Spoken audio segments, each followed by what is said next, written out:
पर विचार करना कि शंकर भगवान की शिवरात्रि साधना की रात्रि होती है। शंकर भगवान की शिवरात्रि एक आराधना की रात्रि होती है।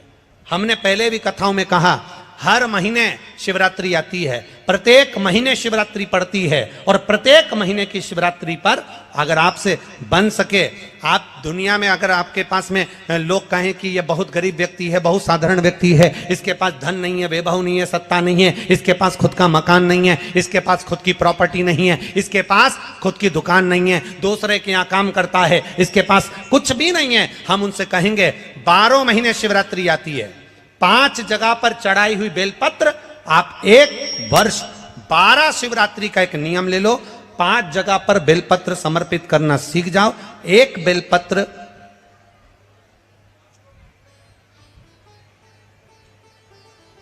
ये शिवलिंग, ये जलाधारी, बहुत ध्यान से देखना, ये चरण जहां से जल नीचे गिरता है, गणेश जी का स्थान, कार्तिकेय जी का स्थान, यह हस्तकमल माता पार्वती जी का हाथ हस्तकमल, शिवलिंग भगवान शंकर का स्थान।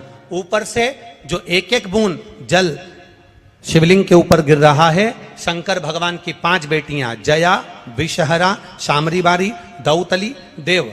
बीच में जो एक मोटी सी लाइन है वो शंकर भगवान की छोटी लड़की, क्या नाम है? अशोक सुंदरी। ये पूरे शिवलिंग का वर्णन। 5 जगह पर बेलपत्र, 5 स्थान पर बेलपत्र, 12 महीने की शिवरात्रि। आप दूसरे के यहाँ काम कर रहे हो, नहीं है नौकरी, नहीं है काम, दूसरे के मकान में रह रहे हो, खुद का मकान भी नहीं, खुद का प्लाट भी नहीं, खुद की प्रॉपर्टी भी नहीं, बहुत संघर्ष की जिंदगी जी रहे हो, ठेला धका रहे, लॉरी चला रहे, गाड़ी चला रहे, ऑटो चला रहे, अपने लिए करने का प्रयास करना। घर में जितने सदस्य हैं, 12 महीने शिवरात्रि आती है, एक बेलपत्र अशोक सुंदरी वाली जगह पर, डंडी का मुंह नीचे की ओर, दूसरी बेलपत्र माता पार्वती जी के हस्त कमल पर। ये 2 पत्ती जो होती है, इस पत्ती के 2 भाग शिवलिंग के बीच में हो। तीसरी बेलपत्र भगवान शंकर के शिवलिंग पर, डंडी का भाग आपके विपरीत दिशा में हो, विपरीत दिशा में। चौथी बेलपत्र भगवान शंकर का जहां से जल बहकर जाता है, जमीन पर जो जल बहता है, जमीन पे से जो जल बहकर जाता है, चौथी बेलपत्र उस जमीन के जल पर जहां से वो पानी बहकर जा रहा है, पूरे शिवलिंग को छोड़कर जहां से पानी जमीन पर बहकर जा रहा है उस स्थान पर। और 5वीं बेलपत्र नंदी का जो पांव ऊपर उठा हुआ है, उस पांव के पास में 5वीं बेलपत्र समर्पित करना।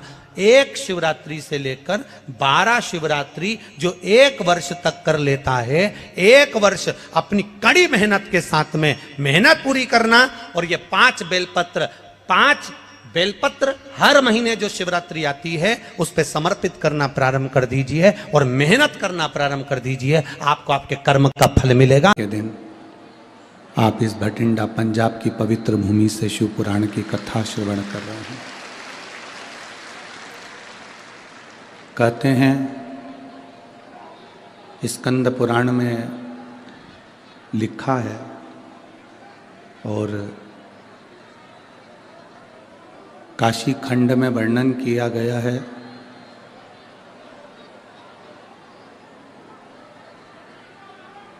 कि भगवान की अविरल भक्ति जब शिवरात्रि आती है,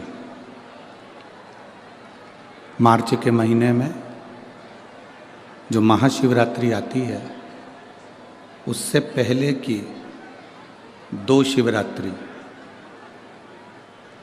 और माह की शिवरात्रि तीसरी। कहते हैं पहली शिवरात्रि, दूसरी शिवरात्रि और माघ महीने में, माह महीने में जो सुंदर आनंद से बाबा देवादिदेव महादेव की जो महाशिवरात्रि का स्मरण आता है, महाशिवरात्रि का पूजन होता है। तो पहली शिवरात्रि पर हम जितना दान करते हैं, पुण्य करते हैं, भजन करते हैं, कीर्तन करते हैं, सत्संग करते हैं या बाबा से अपने दिल की बात करते हैं, तो तीसरी शिवरात्रि जो महाशिवरात्रि आती है, तब तक मेरा बाबा आपको करोड़ों में प्रदान कर देता है और भर देता है। ऐसा क्रम है। तो भटिंडा पंजाब के सभी श्रोता भाई बहन बड़े किस्मत वाले हैं। मैं श्री बांके बिहारी सेवा समिति भटिंडा पंजाब को साधुवाद देता हूँ।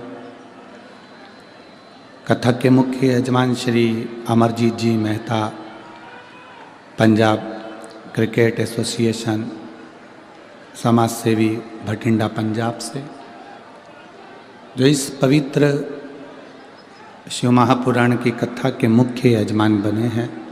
एक बार जोरदार ताली बजाकर उनका स्वागत, वंदन, अभिनंदन। जिन्होंने इस पवित्र शिव महापुराण कथा को पंजाब तक लेकर आए और आपको और हमको श्रवण करने का सौभाग्य प्राप्त हुआ। आज भीड़ भक्तों का सैलाब थोड़ा ज़्यादा है। ग्राउंड के अंदर इतनी जगह नहीं है, कैपेसिटी से ज़्यादा भक्त इस ग्राउंड में हैं और ग्राउंड के बाहर भी आपसे ज़्यादा लोग पूरे दरवाज़ों पर खड़े हुए हैं।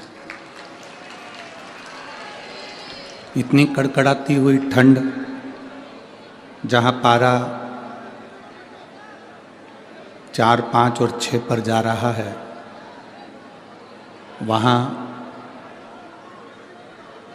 इतने 6 पॉइंट पर पारा रहने पर, 6 का टेम्परेचर, 5 का टेम्परेचर, 4 का रहने पर आप इतने लाखों की संख्या में आए हो।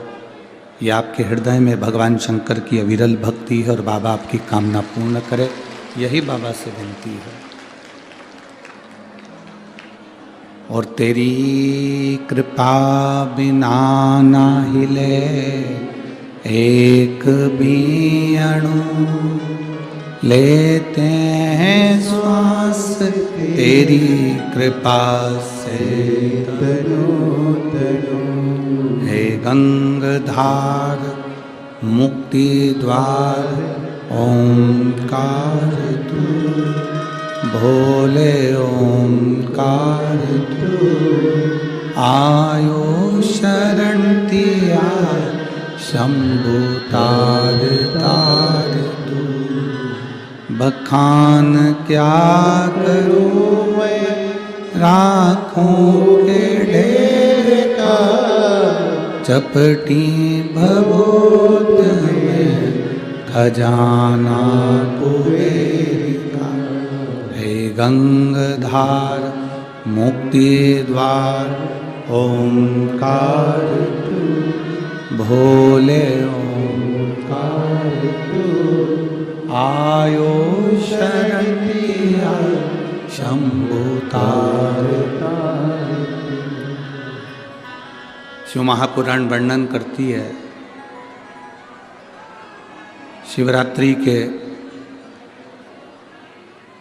महाशिवरात्रि जब आए वो तीसरे नंबर पर कहलाए।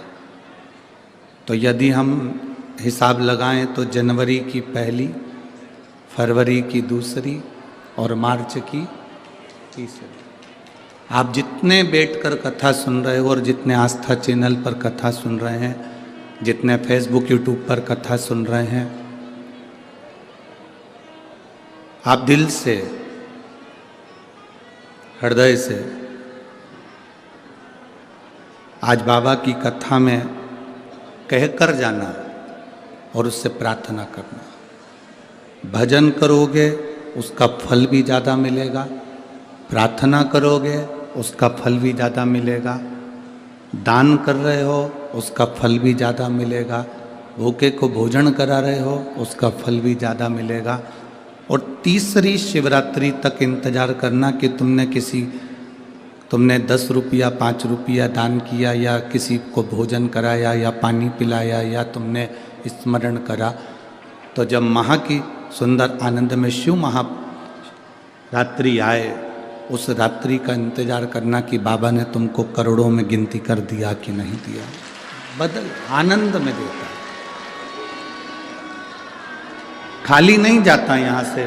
बाबा अगर आप कथा सुन रहे हैं, भक्ति कर रहे हैं, भजन कर रहे हैं तो खाली नहीं जाए, आपका स्मरण खाली नहीं जा सकता। बस जरूरी नहीं कि भक्ति का दिखावा करा जाए या भजन का दिखावा करा जाए तो भगवान प्रसन्न होगा, ना ना।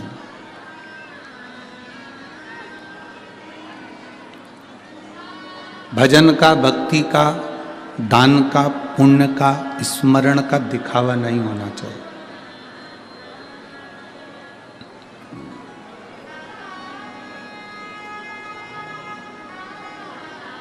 किसी को मत दिखाओ कि हम कितनी भक्ति करते हैं। जैसे लक्ष्मी को तिजोरी में छुपाकर रखा जाता है,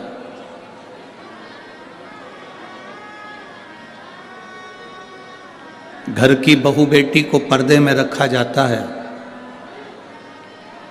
उसी तरह भगवान शंकर की भक्ति